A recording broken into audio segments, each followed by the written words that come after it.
오늘 우리 같이 나눌 말씀은 데살로니가전서 5장 16절에서 18절까지 말씀입니다. 제가 봉독하겠습니다.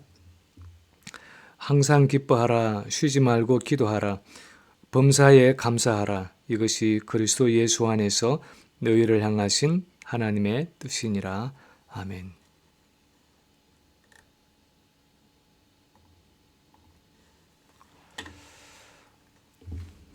사람마다 자기에게 가장 영향을 미친 책들이 있겠지만 제게도 그런 책들이 있습니다.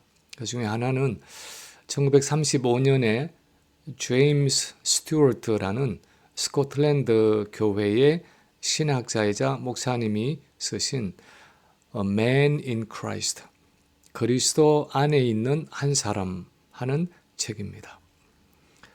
이 책은 바울의 생애와 사상에 대한 책인데 가장 핵심적인 내용은 나는 그리스도 안에 있다.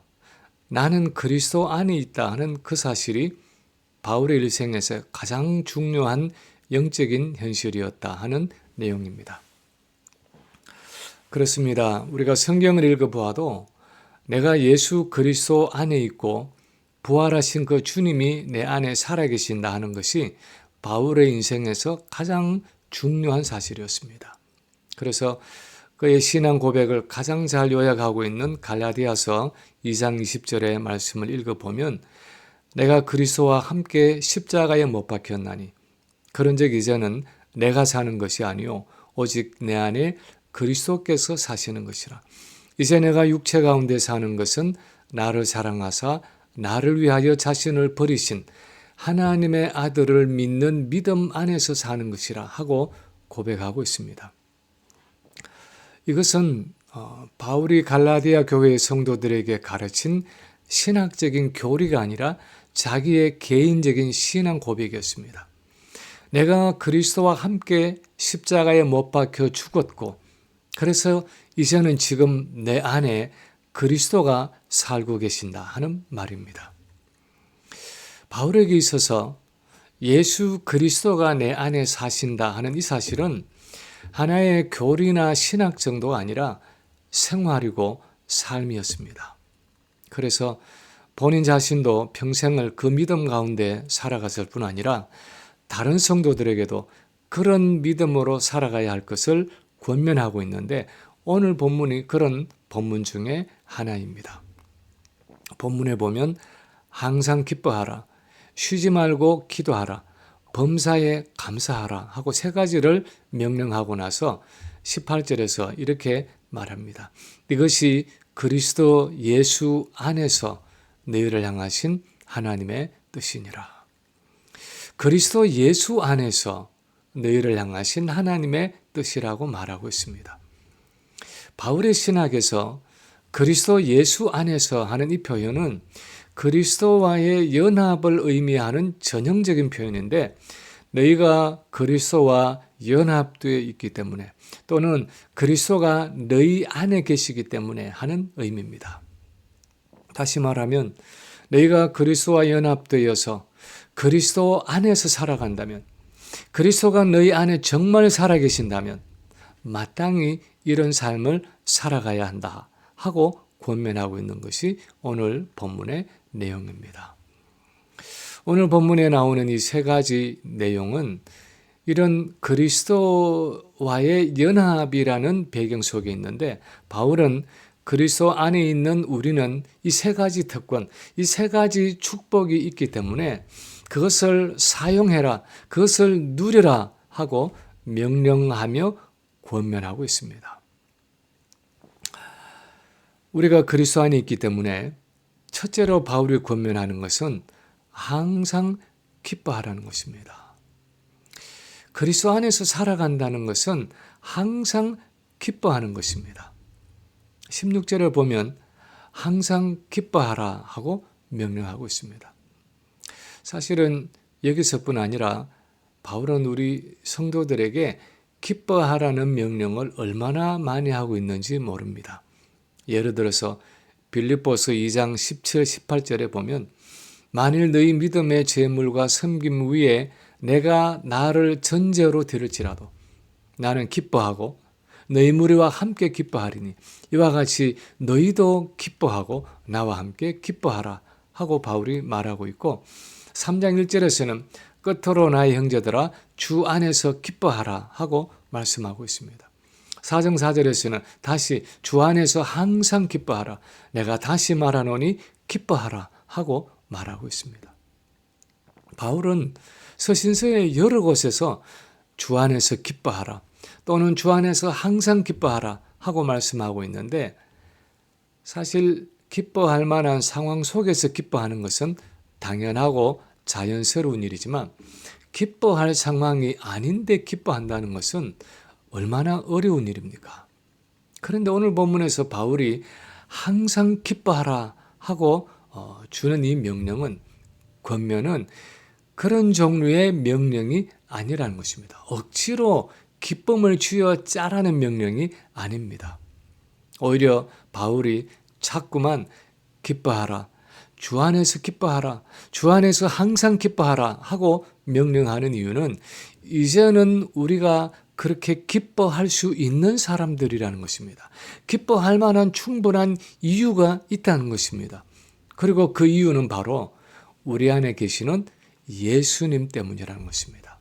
우리가 주님 안에 있고 주님이 내 안에 계시기 때문에 어떤 상황에서도 우리는 기뻐할 수 있는 사람들이라는 것입니다. 내 주변 환경을 돌아보면 어쩌면 기뻐할 일이 없을 수도 있지만, 내 안에 예수 그리스도가 계신다는 사실 때문에 어떤 상황에서도 여건과 환경을 초월해서 항상 기뻐할 수 있다는 것입니다.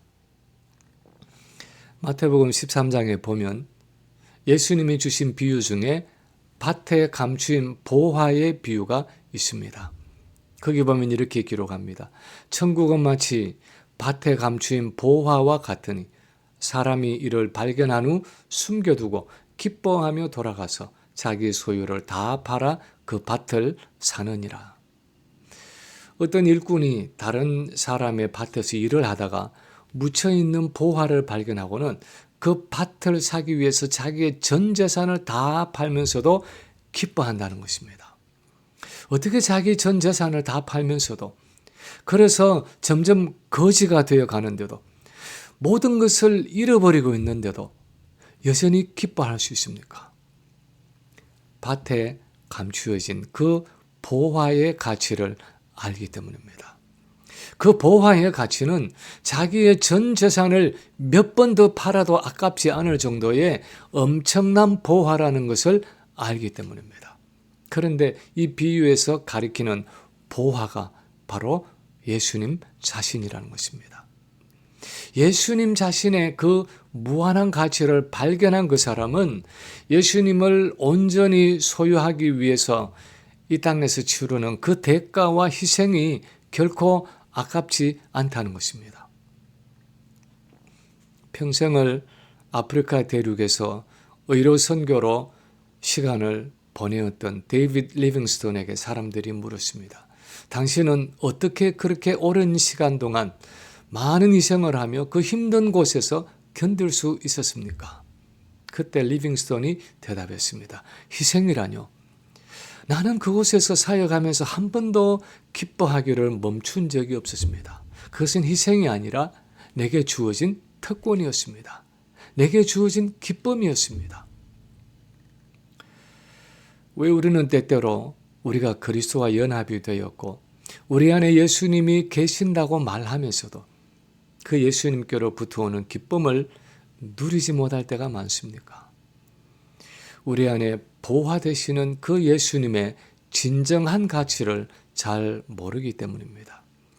그 예수님이 우리가 미래에 얻을 새 하늘과 새 땅이라는 영원한 천국의 보증이 되실 뿐 아니라 현재적으로도 그분이 지금 내 안에서 내게 필요한 생명과 능력을 공급해 주시고 내 모든 문제의 해결자가 되신다는 그 사실을 잘 알지 못하기 때문입니다. 예수님이 나와 매일매일 동행하고 계신다는 사실을 이론적으로는 아는데 실제로는 믿지 않기 때문입니다. 그래서 우리는 매일 아침 일어나면 가장 먼저 묵상해야 하는 것이 주님이 내 안에 계신다는 사실입니다.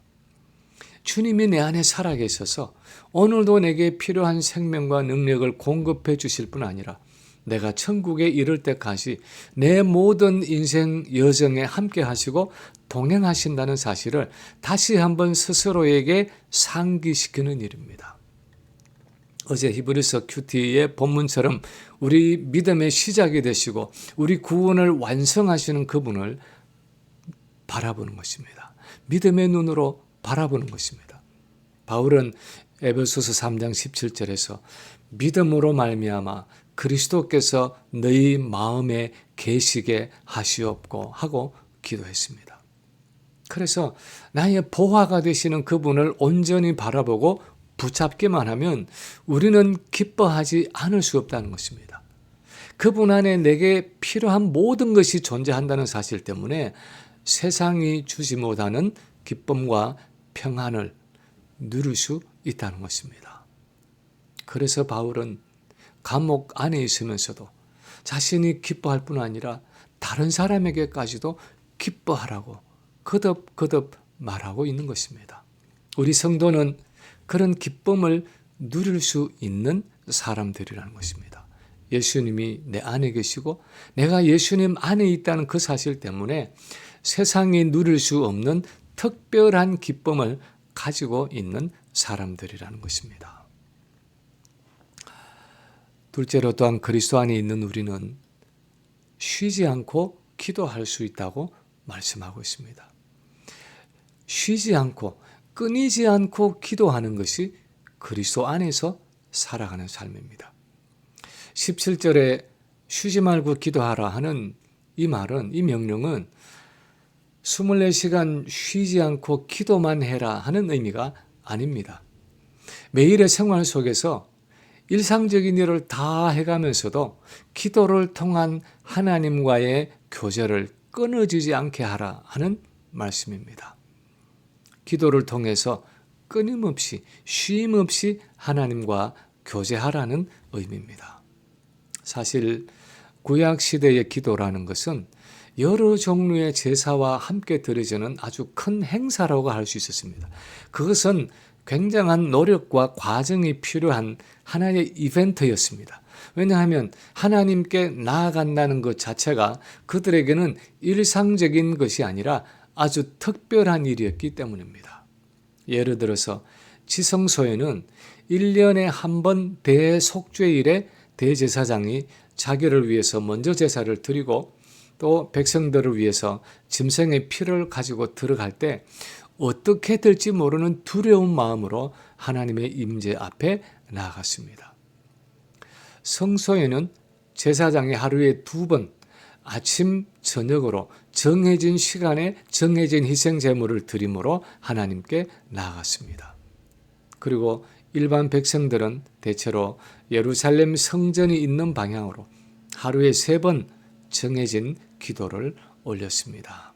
예를 들어서 다니엘서 6장 10절에 보면 다니엘이 조서에 왕의 도장이 찍힌 것을 알고도 자기 집에 돌아가서는 윗방에 올라가 예루살렘으로 향한 창문을 열고 전에 하던 대로 하루 3번씩 무릎을 꿇고 기도하며 그의 하나님께 감사하였다고 기록하고 있습니다.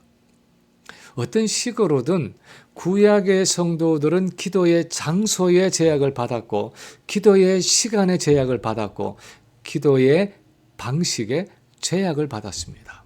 왜냐하면 아직도 기도를 받으시는 그 하나님의 임재 속으로 자유롭게 나아갈 수 있는 길이 완전히 열려있지 않았기 때문이었습니다. 그런데 예수님이 오셔서 십자가에 죽으시고 부활하시고 승천하시면서 모든 상황이 달라졌습니다. 예수님이 십자가에 달려 돌아가실 때 성소에서 지성소로 들어가는 그 길을 막고 있던 두터운 휘장이 찢어졌습니다. 그것을 히브리서 10장 20절에서는 그 길은 우리를 위하여 휘장 가운데로 열어놓으신 새롭고 산 길이요 휘장은 곧 그의 육체니라 하고 말씀하고 있습니다. 다시 말하면 예수님이 십자가에서 자기 몸을 찢으심으로 이제는 지성소에 계시는 하나님께로 나아갈 수 있는 길을 열어주셨고, 그래서 우리는 예수 그리스도의 피를 힘입어서 항상 언제든지 어디서든지 거룩하신 하나님께로 나아갈 수 있는 특권을 누리게 되었다는 것입니다. 로마서 8장에 보면 그래서 이제 두려워하는 종의 마음을 떨쳐버리고 아바 아버지, 즉 아빠 아버지라고 부르며 나아갈 수 있게 되었다는 것입니다. 아빠라는 것은 얼마나 가깝고 친근한 표현입니까? 그러므로 이제는 쉬지 말고 끊이지 않고 항상 언제든지 때와 장소에 구애받지 않고 하나님께 나아와 기도하라는 것입니다. 결국 이것은 쉬지 말고 기도하라 하는 명령형으로 되어 있지만 이 명령의 성격은 이제는 언제 어디서 기도해도 하나님과 교제할 수 있는 특권을 가지고 있으니까 끊어지지 않고 지속적으로 기도함으로 하나님과의 가깝고 친밀한 교제를 항상 누리라는 권면인 것입니다. 많은 사람들이 하나님께 기도한다는 것을 부담이라고 생각합니다. 누가 하루에 몇 시간을 그 자리에 앉아서 기도했다고 말하면 어떻게 그렇게 오래 기도할 수 있느냐고 부럽고 존경스러운 눈으로 바라봅니다. 흔히 기도는 힘든 노동이고 의무라고 생각합니다. 그러나 주님이 기도에 대해서 가르치시고 특히 바울이 기도에 대해서 기록하고 있는 내용들을 보면 기도는 그 무엇보다도 특권이고 약속이고 하나님과의 친밀한 교제라는 것입니다. 그래서 그 기도의 본질을 알면 기쁘고 즐겁게 하나님께 나아갈 수밖에 없다는 것입니다. 우리 찬송가 364장에 보면 내 기도하는 그 시간 그때가 가장 즐겁다 하고 노래하고 있고 2절 가사에도 보면 내 기도하는 그 시간 그때가 가장 귀하다 하고 노래하고 있습니다. 원래 그 영어 찬송가의 제목은 Sweet Hour of Prayer, 달콤한 기도의 시간이라고 되어 있습니다. 그렇습니다. 이제 우리는 그리스도 안에 있고 주님이 우리 안에 계시기 때문에 언제 어디서나 어떤 상황에서나 하나님께 나아가는 기도의 문, 교제의 문이 활짝 열려 있어서 즐겁게 기도할 수 있고 쉬지 않고 기도할 수 있고 기쁨으로 기도할 수 있는 사람들이라는 것입니다. 우리가 자리를 정하고 시간을 정하고 소리를 내어서 하는 정식 기도뿐 아니라 삶의 매 순간마다 묵상 기도를 통해서 지속적으로 하나님과 친밀하게 끊어지지 않는 교제를 나눌 수 있다는 것입니다. 그래서 그리스도 안에 살아간다는 것은 지속적인 기도 가운데 살아가는 삶입니다. 주님 안에 산다는 것은 pray without ceasing 하는 영어의 표현처럼 삶의 순간순간을 끊어지지 않는 기도로 내 삶에 계시는, 내 안에 계시는 주님과 동행하는 삶입니다. 교제하는 삶입니다. 그분과 대화하며 동행하는 삶입니다. 마지막으로 또한 그리스도 안에서 살아간다는 것은 범사에 감사하는 삶입니다. 그리스도 안에서 살아간다는 것은 범사에 모든 일에 감사하는 삶입니다. 18절에 보면 바울은 범사에 감사하라 하고 말씀하고 있습니다. 범사에, 다시 말하면 모든 일에 감사한다는 것은 참 어려운 일입니다. 우리는 흔히 내가 원하는 대로 어떤 일이 잘 이루어졌을 때 하나님께 감사합니다. 내가 생각해서 좋은 일이 일어났을 때 감사합니다. 이 일이 잘 풀어졌을 때 감사합니다. 그렇지만 내가 원치 않는 어떤 일이 일어나면 감사가 참 어렵습니다. 몸에 질병이 찾아오고 내 자녀의 삶에 문제가 생기고 경제적으로 사업이 어려워지면 감사보다도 걱정과 염려가 앞서고 때로는 불평과 원망이 내 입에서 나옵니다. 그러나 오늘 본문에서 바울이 말하고 있는 것은 그런 상황에서도 예수 그리스도 안에 있는 우리는, 예수님과 연합된 우리 성도는 감사할 수 있다는 것입니다. 남들은 감사의 조건을 찾을 수 없고 감사의 이유를 찾을 수 없는 그런 상황에서도 그리스도 안에 있는 우리는, 예수님과 연합된 우리는 모든 일에 감사할 수 있다는 것입니다. 그래서 범사에 감사하라는 것입니다. 그것은 가능하고 반드시 그래야만 한다는 것입니다. 왜냐하면 로마서 8장 28절에서 보면, 그 말씀에 보면 이렇게 말씀하고 있기 때문입니다. 우리가 알거니와 하나님을 사랑하는 자, 곧 그 뜻대로 부르심을 입은 자들에게는 모든 것이 합력하여 선을 이루느니라. 아무리 힘들고 어려운 고난이 찾아오고 질병과 사고가 찾아온다고 해도 그리스도 안에 있는 우리에게는 모든 것이 합력해서 선을 이룬다는 것입니다. 지금의 내가 보기에는 최선이 아닌 것 같고 세상적인 기준으로 보면 오히려 최악의 상황으로 가고 있는 것 같은데, 이 모든 것을 합력해서 하나님은 우리를 향한 그분의 최선을 만들어 가신다는 것입니다. 그래서 빌립보서 4장 6절에서는 아무것도 염려하지 말고 다만 모든 일에 기도와 간구로 너희 구할 것을 감사함으로 하나님께 아뢰라 하고 말씀하고 있는 것입니다. 어떻게 우리가 여러 고난과 역경 가운데서 아무것도 염려하지 않고 모든 일을 감사함으로 하나님께 아뢰올 수 있습니까? 우리가 예수 그리스도 안에 있고 예수님이 우리 안에 계신다는 사실을 알기 때문입니다. 하나님이 그분의 아들 예수님을 사랑하는 것처럼 우리를 사랑하시고, 그래서 자기 아들 예수님에게 최선의 것을 주시는 것처럼 우리에게도 가장 좋은 것을 주신다는 것을 알기 때문입니다. 그래서 로마서 8장 32절에 보면 바울은 자기 아들을 아끼지 아니하시고 우리 모든 사람을 위하여 내어주시니가 어찌 그 아들과 함께 모든 것을 우리에게 주시지 아니하겠느냐 하고 말씀하고 있습니다. 우리에게 자기 아들까지 아끼지 않고 주신 하나님이 어찌 우리에게 최선의 것을 주시지 않겠느냐는 것입니다. 그러므로 그 어떤 경우에도 우리는 감사할 수 있다는 것입니다. 머린 캐로더스 목사님이 쓴 찬송 생활의 권능이라는 책에 보면 어떤 30년 된 알코올 중독자 아버지를 가진 짐이라는 성도의 이야기가 나옵니다. 한 주일은 캐로더스 목사님이 우리가 우리를 괴롭히는 환경을 변화시켜 줄 것을 요구하지 말고 범사에 하나님께 감사할 때 하나님의 능력이 역사한다고 설교했습니다.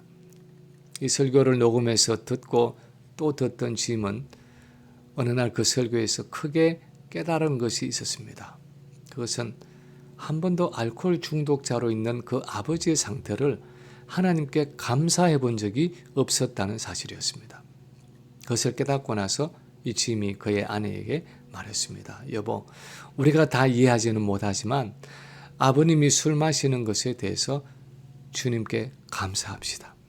이런 아버지의 상태가 하나님이 계획하신 대로 보다 멋진 삶이 될 것을 신뢰하고 진심으로 하나님께 감사합시다 하고 말했습니다. 그날 이후로 이들 부부는 아버지에게 일어나는 사건 하나하나의 모든 것에 대해서 하나님의 주권을 인정하며 믿음으로 감사하며 찬양했습니다. 그런데 매주일마다 아버지가 이 아들의 집에 와서 저녁 식사를 하고 가는데, 보통 때는 할 수만 있으면 식사만 끝나고 그냥 자리에서 일어나던 아버지가 어느 주일에는 음식을 먹고 나서 차를 마시면서 신문에서 본 기사 이야기를 꺼냈습니다. 놀랍게도 그것은 알코올과 마약 중독자가 중독을 끊는 일에 대한 신문 기사였습니다. 그리고 평소에는 종교 이야기만 꺼내면 화를 내던 그 아버지가 긴 시간 동안 예수님에 대한 이야기를 묻고 대화를 나누고 돌아갔습니다. 그로부터 몇 주간 후에 이 아버지는 자신의 알코올 중독 문제를 심각하게 생각하게 되고 마침내 예수께로 나와서 그분을 영접하고 그 중독에서 완전히 벗어나게 되었다는 간증을 적고 있습니다. 어떻게 30년 동안을 그렇게 기도해도 일어나지 않던 일이 이렇게 몇 주간 만에 기적처럼 해결되었습니까? 그것은 감사를 통해서 일어났습니다. 그것이 좋은 일이든 나쁜 일이든 내가 그리스도 안에 있고 그리스도가 내 안에 계신다는 그 사실 때문에 하나님이 그분의 최선으로 나를 인도하실 것을 믿고 믿음으로 그 모든 일에 감사할 때 하나님이 그 일을 실제로 그분의 시간에 그분의 방식대로 이루어 가신 것입니다. 물론 우리의 모든 일이 감사를 통해서 이렇게 극적으로 해결되는 것은 아닐 것입니다. 그러나 적어도 우리는 우리의 모든 일이 있어서 그 결과가 어떻게 되든 이렇게 하나님을 신뢰함으로 범사에 하나님께 감사해야 한다는 것입니다. 우리는 예수 그리스도 때문에 그렇게 감사할 수 있는 사람들이라는 것입니다.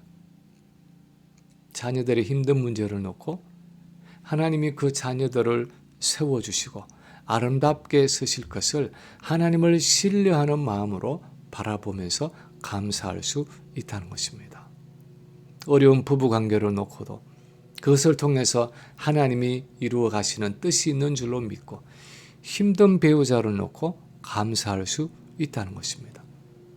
내 남편에 대해서 내 아내에 대해서 불평하지 않고 하나님께 감사함으로 그분의 손에 맡길 수 있는 것입니다. 여러 가지 힘든 몸의 질병을 놓고도 하나님이 내 삶에 그분의 선하신 뜻을 이루실 것을 믿음으로 바라보고 감사하며 찬양할 수 있다는 것입니다. 우리는 우리의 모든 일에, 우리의 범사에, 우리 안에 계시는 예수 그리스도 때문에 감사할 수 있는 사람들입니다. 왜냐하면 그 예수님 때문에 하나님이 그 일을 통해서 마침내 나를 향한 그분의 최선을 이루어 가실 것이기 때문입니다. 궁극적으로 가장 좋은 것을 우리에게 주실 것이기 때문입니다. 이제 말씀을 마칩니다. 우리가 예수 그리스도 안에 있다는 것이 실제 삶에서 무엇을 의미하는 것입니까? 그리스도 안에서 살아간다는 것은 어떻게 살아가는 것입니까? 오늘 본문은 우리가 그리스도 안에서 살아간다면 항상 기뻐해야 한다고 말씀합니다. 쉼 없이 기도하며 하나님과 끊임없는 교제를 나누어야 한다고 말씀합니다. 범사에 감사하며 하나님을 신뢰해야 한다고 말씀합니다. 왜냐하면 우리는 이제 우리 안에 계시는 예수님 때문에 그것이 가능해진 사람들이기 때문입니다. 그렇게 살아가야 할 이유가 있고 그렇게 살아갈 수 있는 성령의 능력을 공급받고 있기 때문입니다. 추수감사절을 지내고 연말을 맞는 이때에 우리 자신과 우리의 자녀와 우리의 배우자와 우리의 가정에 대해서 우리의 모든 일에 대해서 이렇게 항상 기뻐하고 쉼없이 기도하며 범사에 감사함으로 하나님께 영광을 올려드리는 우리 모든 성도들이 되시기를 주님의 이름으로 간절히 축원합니다.